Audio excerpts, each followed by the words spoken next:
Hello students, 11th physics में आपका स्वागत है। नेक्स्ट क्वेश्चन हमारा जो स्टार्ट होने वाला है वो 21 है। सरफेस टेंशन ऑफ वाटर हमको 72 डाइन पर सेंटीमीटर दे रखा है।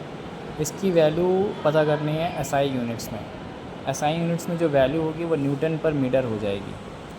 ठीक है, तो हमको ये जो क्वेश्चन करना है वो डायमेंशनल एनालिसिस से करना है,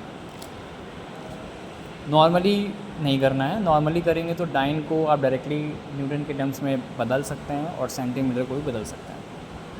तो सबसे पहले हमको क्या करना है, जो यूनिट है, ठीक है, डाइन पर सेंटीमीटर, इसको कन्वर्ट करना है हमें फंडामेंटल फिजिकल क्वांटिटी में। वहाँ से हम इसकी डायमेंशनल निकालेंगे। तो सबसे पहले आप लिख देंगे डाइन पर सेंटीमीटर को आप कितना कन्वर्ट कर सकते हो।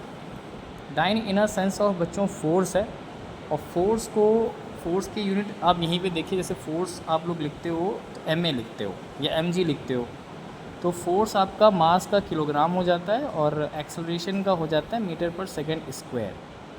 ठीक है, और इसी को हम लोग क्या कह देते हैं, न्यूटन कह देते हैं, या सीधे सिस्टम में इसको हम डाइन कह देते हैं। ठीक है, तो डाइन का ओवरऑल जो यूनिट बनेगा वो हम यहाँ पे डायरेक्ट लिख देते हैं। जैसे किलोग्राम के लिए आपका डाइन में बनेगा ग्राम, ठीक, मीटर का बन जाएगा सेंटीमीटर, और सेकंड स्क्वायर का बन जाएगा 1/1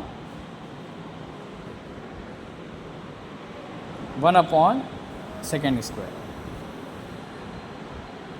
ठीक, 1 सेंटीमीटर यहाँ पे है हमारा, तो ये सेंटीमीटर आपका नीचे ही है, तो ये सेंटीमीटर से सेंटीमीटर आपका कैंसिल हो जाएगा। यानी कि जब हमारे पास इसको फंडामेंटल में ब्रेक करेंगे तो ग्राम पर सेकेंड स्क्वायर बनेगा। ठीक है, या फिर किलोग्राम पर सेकेंड स्क्वायर बन जाएगा। अब आपको उसको डायमेंशनल एनालिसिस में ब्रेक करना है, तो डायमेंशन फॉर्मूला क्या हो जाएगा इसका, ये देखिए। पहले आपको डायमेंशनल फॉर्मूला जो भी क्वेश्चन होगा उसका निकालना पड़ेगा। तो ग्राम मतलब आपका किलोग्राम के लिए मास यूज़ हो जाएगा, और टाइम के लिए अपॉन में टी स्क्वायर यूज़ हो जाएगा। तो इसका डायमेंशन फॉर्मूला हो जाएगा mt-2। अगर आपको याद है इसका डायमेंशनल फॉर्मूला तो अब तो आप डायरेक्टली mt-2 लिख सकते हो। अगर याद नहीं है तो आपको इस तरीके से जो आपको यूनिट दे रखी होगी उसके कन्वर्जन से आपको डायमेंशनल फॉर्मूला पहले निकालना पड़ेगा। तो पहले आपको ये करना होगा। उसके बाद जैसे मैंने आपको ट्रिक बताई थी, बस उसी ट्रिक से आपको करना है। एक तरफ आप यूज़ करेंगे डाइन पर सेंटीमीटर की बातें, और दूसरी आपको एसआई सिस्टम में न्यूटन पर मीटर की तरफ चलना होगा। ठीक है, अब आप यूज़ करेंगे इसका सारी बातें। तो हमारे पास में n1 जो है वो यहाँ पे 72 है, न्यूटन पर मीटर में n2 हमें पता करना है, न्यूमेरिकल वैल्यू उसकी क्या है। u1 आ जाते हैं, u1 आपका हो जाएगा m1t1। पहले आप mt-2 लिख दें, फिर 1 के लिए m1t1 ऐसे कर दें, फिर इसी तरीके से आप u2 निकाल देंगे। ये आ जाएगा आपका mt-2, और इसमें आप 2 और 2 लगा देंगे। इस तरीके से करना है। फिर एक फॉर्मूला होता है n1 u1 = n2 u2। फिर आपने क्या करा, इनकी वैल्यू पुट कर दी। n1 की वैल्यू 72, u1 की वैल्यू m1t1 की पावर -2, n2 u2 की वैल्यू m2t2 की पावर -2 कर दी। अब आप n2 को क्या करेंगे, सब्जेक्ट बना लेंगे।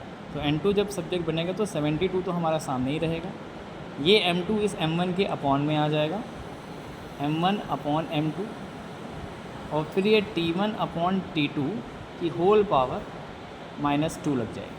अब आपको इसको सिंप्लीफाइड करना है। अब m1 किस उसमें है, यूनिट में? m1 आपका डाइन वाले में है, यानी कि सीजे सिस्टम में। तो सीजे सिस्टम में ग्राम चलता है मास में, और m2 जो है वो आपका न्यूटन पर मीटर वाले में है, तो ये चलता है आपका किलोग्राम। तो यहाँ पे आपने किलोग्राम लिख दिया। फिर t1 आपका सेकेंड्स हो जाता है, वो सीजे सिस्टम हो चाहे mk सिस्टम हो, टाइम आपका दोनों में ही सेकेंड चलता है, इसकी पावर -2। अब 72 अपॉन ये आपका 1 किलोग्राम 1000 ग्राम में बदल जाएगा, बाकी सब चीज़ें कैंसिल हो जाएंगी, सिर्फ अपॉन में 1000 आएगा। तो बच्चों हमारा ये जो आंसर आएगा 0.072, ये आपका N2 हो जाएगा। इसको रिप्रेजेंटेशन अच्छे से करना है आपको। N1 कितना है, N1 आपका है 72 और यूनिट है उसकी डाइन पर सेंटीमीटर। N2 कितना आया है 0.072 आया है और यूनिट बन गई है न्यूटन पर मीटर। तो इस तरीके से सरफेस टेंशन को आपने डाइन पर सेंटीमीटर से न्यूटन पर मीटर में बदल दिया।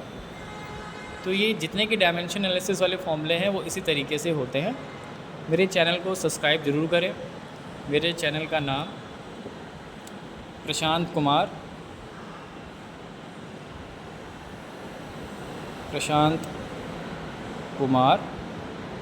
MP2120 है। तो प्लीज़ चैनल को सब्सक्राइब करें और ज़्यादा से ज़्यादा आप शेयर करें वीडियो, ताकि आपके फ्रेंड्स और हमारे सर्कल्स में आप आ करके जितने भी फिज़िक्स और मैथ्स के जितने भी न्यूमेरिकल्स हैं वो आप बहुत इजी वे में सीख सकें। सबसे बड़ी चीज़ खासियत जो मेरी है वो है एक्सप्रेशन, जिसमें टीचर आपका जो होगा वो बहुत खुश होगा और करने के तरीक़ों को वो सराहेगा। तो आप मेरे से यही चीज़ सीख सकते हैं, न्यूमेरिकल को कैसे करा जाए और उसको एक्सप्रेस कैसे करा जाए, ताकि आपको वो चीज़ें समझ में आए। Thank you for seeing my video.